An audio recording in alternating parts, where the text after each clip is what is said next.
time for the weekly pickup video. Well, this past week I went down to Vidalia, Georgia on business. And while I was down in the area, I hit a few pawn shops and thrift stores. I went to a really neat game store down in downtown Savannah. I think it's on Bronton Street. It's called Planet Fun. It's a really cool store. They have some retro games in there, but they also have a lot of retro toys as well, like Star Wars, G.I. Joe, a lot of the old stuff in there. It's a really neat store to visit. You should check it out if you're ever in the Savannah area. I'll put a link to their website in the show notes of this in case you want to go check them out. Anyway, let's get to the pickups. First thing I picked up was Motocross for my Sega 32X motorcycle racing game. It's actually quite a bit of fun. You have some neat pseudo 3D effects of jumping over the high jumps and going over the little whoop-de-woos, and it controls really well. It's not bad at all. It's actually a lot of fun. I've been enjoying the heck out of it. So that was Motocross from 32X. The next one is Afterburner for the 32X. This game is freaking awesome. I like Afterburner, and this is a lot of fun to play. I've really been enjoying this. I was making my play video up here, and I ended up spending about an hour on this game just playing it. It's a lot of fun, really enjoyable. Controls are very well on it. So that's a good game to get a hold of if you got a 32X. I really like this one.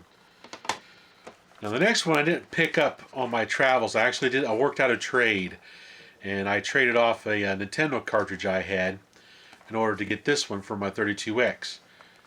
Got Colibri for the 32X. This is a very odd game. You play a hummingbird, and you're trying to basically defeat these insects to allow your fellow hummingbirds to get back to the flowers to get the nectar. A lot of different power-ups on it. It's basically a side-scrolling shooting game is what it is. It's a lot of fun as well. It's not too bad. There's a lot of neat power-ups you can have, a lot of different weapons for firing.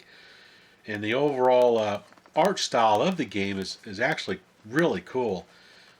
I like the hummingbird, how it zips around. You hear the vroot as it moves around. I'll be doing some gameplay videos of these later on. But this is a really, really neat game.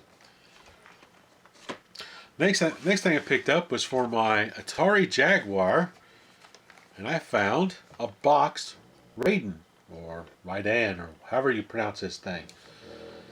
I like vertical shoot 'em up type games like 1942 and a few other ones that are that kind of genre, whatever they call it. But this is complete in the box. It's a lot of fun, a lot of cool power-ups on it. Plays really well.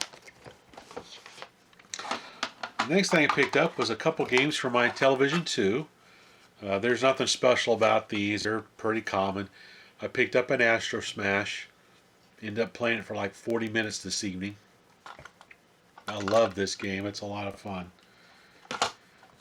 And then next I picked up Lock and Chase, which is a maze type game like a Pac-Man, but instead you have the ability to put up these doors to block the coppers from actually getting you as you run around the maze collecting little money tokens and stuff. It's a pretty fun game. I find it a little bit difficult to control with the Television 2 controller. I'm still trying to get used to that crazy thing. I just can't get used to that Television controller. But I'm trying. It's a lot of fun. And the next thing I picked up was for my Atari home computer system. This is a game I've been after for a long time. It's called Orc Attack. And basically what this game is you play this knight, you're up on a castle wall, and you drop rocks over the wall on the orcs at the bottom of the screen that are trying to put up ladders to climb up the side of the castle wall to invade. You have rocks you can drop, You have, every once in a while, towards the end of the level, you'll have a cauldron appear that has a little like lava type symbol on it, and that's the lava you can just throw off the side of the wall. And when it lands on the ground, it starts a fire and it starts to burn the ladders, and all the orcs fall into it and everything. If you have an orc that gets to the top of the wall, you can pick up a sword from the side, either side, and use a sword to fight the orcs off on top of the ladder. Ideally, you want to pick up the rocks and just keep chucking rocks over the wall to get rid of the orcs. It's kind of like, almost like a reverse Kaboom, where you're dropping things at the top of the screen to the bottom. It is actually a lot of fun. It's a really good game. The last thing I picked this up off of Atari2600.com. I love that website. They have a lot of good prices on a lot of these older consoles and these older games. They actually have a section that's called Naked Ladies and Wounded Warriors. And those are cartridges that aren't really all perfect. Maybe they got a blemish on them or something like that. So they put them over in that category, and you get stuff really cheap if you just want something to play. This wasn't part of that. This was just a normal loose cartridge I picked up for my Odyssey 2. I picked up Type Intel. This cartridge gets me in a lot of trouble. I have a lot of fun with this cartridge. I make my Odyssey 2 say things that I shouldn't be having it say and freak out my wife. It's a lot of fun. But here's some samples of stuff it says right here. I'll be quiet so you can hear it. Arcade USA. GameCanal.com. All of your base belong to us. Pretty cool, huh? Awesome. Well, anyway, that's all the pickups for this week. Got a few things, not a whole lot. So, thanks for watching.